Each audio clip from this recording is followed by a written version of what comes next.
एक बार बोल दीजिए शिव गुरु महाराज की जय। आइए अनंत भक्ति चैनल में आप सभी भक्तजनों का एक बार फिर से स्वागत है। आज हम आप लोगों को अष्टम स्कंद का 10वां अध्याय सुनाती हूँ, जिसमें देवासुर संग्राम का वर्णन है। श्री सुखदेव जी बोले, हे राजा परीक्षित, इस प्रकार देवताओं को अमृत पिलाकर भगवान विष्णु अपने लोक को चले गए और अमृत पान कर देवताओं में अपूर्व बल आ गया। वे तेजस्वी बनकर परम शोभा को प्राप्त हुए। तब यह तो विष्णु हमारे साथ बड़ा छल किया, ऐसा समझकर दैत्यों को क्रोध की सीमा न रही। वे विष्णु सहित देवताओं पर उत्तेजित होकर उनसे झगड़ा करने लगे, परंतु अब ये देवता पहले कैसे निर्बल देवता न थे, अब तो ये परम शक्तिशाली हो गए थे। इससे ये भी हर प्रकार के दैत्यों का सामना करने को तैयार हो गए। फिर तो कहना ही क्या था, क्षण मात्र में ही वह अमृत मंथन का स्थान, क्षीर सागर का तट, देवासुर युद्ध का विशाल रण स्थल बन गया।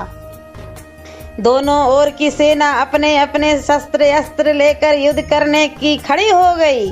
क्षण मात्र में ही प्रलयकारी युद्ध होने लगा। रण के जुझारू बाजों के शब्द से, हाथी के चिंगाड़ से, घोड़े की हिनहिनाहट से, रथ के पहियों की मरमराहट से दसों दिशाएं गूंज उठी। पृथ्वी कांपने लगी, तीनों लोग थर्रा गए और इस प्रकार सारे ब्रह्मांड में हाहाकार मच गया। एक दूसरे के विरोधी देवता और दैत्य क्रोधित होकर रोमांचकारी युद्ध करने लगे। शस्त्रों का भीषण प्रहार होने लगा।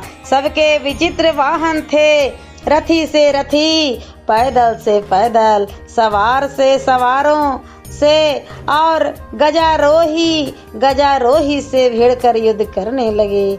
कोई व्याघ्रों पर और कोई सिंहों पर सवार था। यही नहीं, कितने कंडकों पर सवार थे, कितने बकों पर, कितने जुरों पर, कितने बाजों पर, कुछ तिमिंगली पर, कुछ श्वानों पर, कुछ गैंडों पर, कुछ सांडों पर, कुछ गायों पर, कुछ श्रृंगालों पर, कोई चूहा पर, कोई गिरगिट पर, कुछ खरहों, कुछ मनुष्यों पर, कुछ काले रंग के हिरणों पर, कुछ सूकरों पर, कोई जल के तथा स्थल के पक्षियों पर और कितने ही बिगड़े हुए अंगों वाले प्राणियों पर चढ़कर दोनों सेनाओं के अग्रभाग में होकर युद्ध कर रहे थे।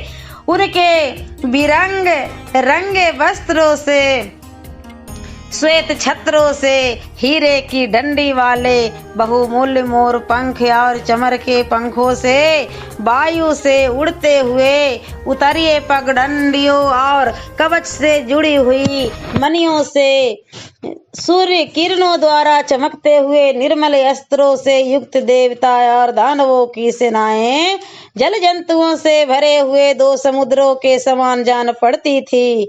दैत्यों का सेनापति विरोचन का पुत्र वाली था। वह बड़ा ही मायावी था। वह मैं से बनाए हुए सब सामग्रियों से युक्त एक बड़े ही आश्चर्यकारी रथ पर सवार था। वह रथ इच्छा अनुसार चलने वाला था और उसमें युद्ध के एवं अन्याय सभी प्रकार के इतने अधिक सामान हर समय प्रस्तुत रहा करते थे कि जिनका अनुमान नहीं किया जा सकता था। वह ऐसे ढंग से गमन करता था कि उसकी चाल को कोई लख नहीं पाता था। वह कभी तो प्रकट होता और कभी छिप जाता था। ऐसे सुंदर विमान में बैठा हुआ वाली उदयाचल पर स्थित चंद्रमा के समान शोभायमान हो रहा था। उसके विमान के चारों ओर अपने अपने वाहनों पर सवार युद्ध दैत्य स्थित थे। उनके नाम हैं नमुची, संबर, वरुण, विप्रचिति अयोमुख द्विमुद्धा कालनाभ प्रहेति हेति इलवल शकुनी भूत संताप ब्रज दष्ट विरोचन हैग्रीव शंकुशिरा कपिल मेघदुदुम्भी तारक चक्रहस्त शुंभ निशुंभ जंभ उत्कल अरिष्ट नेमी त्रिपुर स्वामी मैं पौलोम कालकेय और निवात कवच आदि। इन सब ने समुद्र के मथने में बड़ा परिश्रम किया था, परंतु इन्हें अमृत नहीं मिला था। इन्होंने पहले कई बार देवताओं को परास्त किया था। इससे युद्ध में भी आगे बढ़ बढ़कर बड़े जोर से देवताओं को ललकारते थे। तब दैत्य बड़े अभिमानी हो गए हैं। यह देखकर इंद्र से न रहा गया। वे परम क्रोधित हो अपने ऐरावत नामक दिग्गज पर सवार युद्ध के लिए उद्यत हो गए। उस समय इंद्र ऐसे शोभायमान हुए मानो उदयाचल के सूर्य हैं। उनके चारों ओर नाना प्रकार के वाहन ध्वजा और अस्त्र वाले देवता तथा वायु अग्नि और वरुण आदि लोकपाल अपने अपने गणों के सहित आकर एकत्र हो गए। इंद्र युद्ध में आए। उनके सभी योद्धा अपने अपने जोड़ों को देखकर एक दूसरे भिड़ गए। इंद्र स्वयं बाली से भिड़ गए, सटवदन तारक नाम दैत्य से भिड़ गए और वरुण हेति से भिड़ गए। इस प्रकार अश्वनी कुमार वृषपर्वा से, मित्र प्रहेति से, यम कालनाभ से, विश्वकर्मा मय से, त्वष्टा संबर से, अपराजित नुमुचि से और सूर्य बलि के उस 100 पुत्रों से कि जिनमें बानासुर सबसे श्रेष्ठ था, भिड़कर युद्ध करने लगे। ऐसे ही राहु के साथ चंद्रमा, पुलोमा दैत्य के साथ वायु देवता, भगवती देवी भद्रकाली शुंभ और निशुंभ से, शिव जी जंभ से, अग्नि देवता महिष से, प्रजापति गण इलवल और वातापी से, कामदेव दुर्मय से, ब्राह्मी इत्यादि माताएं उत्कल से, बृहस्पति शुक्र से और शनैचर नरक से भिड़कर युद्ध करने लगे। 50 मरुद गण निवात कवचों से, 8 वसु काल के दैत्यों से, 13 विसर्व देवा पैलोमों से, एक 11 रुद्र क्रोध बसों से युद्ध में स्थित हुए। ये लोग परस्पर में भिड़कर जीत की इच्छा से बलपूर्वक एक दूसरे को अपने पहने बाणों, खड़ंगों और तोमरों से मारने लगे। भूसुंड चक्र गदा रिष्टि पटिस शक्ति उल्मुख बर्छी फरसा तलवार भाला परिध मुगदर और भिंद पालों का भीषण प्रयोग होने लगा। बात की बात में कितनों ही वीरों के सिर कटकर पृथ्वी पर गिर पड़े, कितनों ही की भुजाएं जंघाएं ग्रीवा और पैर कट गए, कितने ही हाथी घोड़े और रथ पर सवार कटकर खेत रहे। कटे हुए वीरों के धड़ से अनेक प्रकार खंडित सिरों और हाथ पांव एवं कटी हुई जंघाओं तथा अनेक प्रकार के खंडित शस्त्रों से युद्ध भूमि पट गई। रथों की खंडित ध्वजाएं तथा वीरों के टूटे हुए आभूषणों का ढेर सा लग गया। उस समय उन योद्धाओं तथा घोड़े आदि के पांवों से उठी हुई धूलि से आकाश मंडल भर गया, परंतु वीरों और वाहनों के खंडित होने एवं कटने में जो भीषण रक्तपात हुआ, उससे वह उठी हुई धूलि शांत हो गई और रक्त मिली मिट्टी में लाल वर्ण का कीचड़ उत्पन्न हो गया।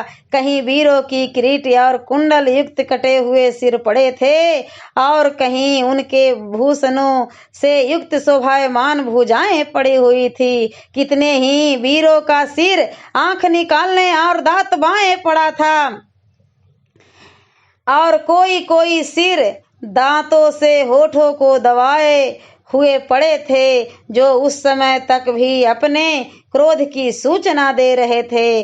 कोई सिर से खंडित पड़ा था और कितने के सुंदर सुंदर भूषणों से सुसज्जित उनके शरीर के यब ही पड़े हुए थे। इस प्रकार इन वस्तुओं द्वारा आच्छादित वह युद्ध भूमि बड़ी ही भयानक जान पड़ती थी।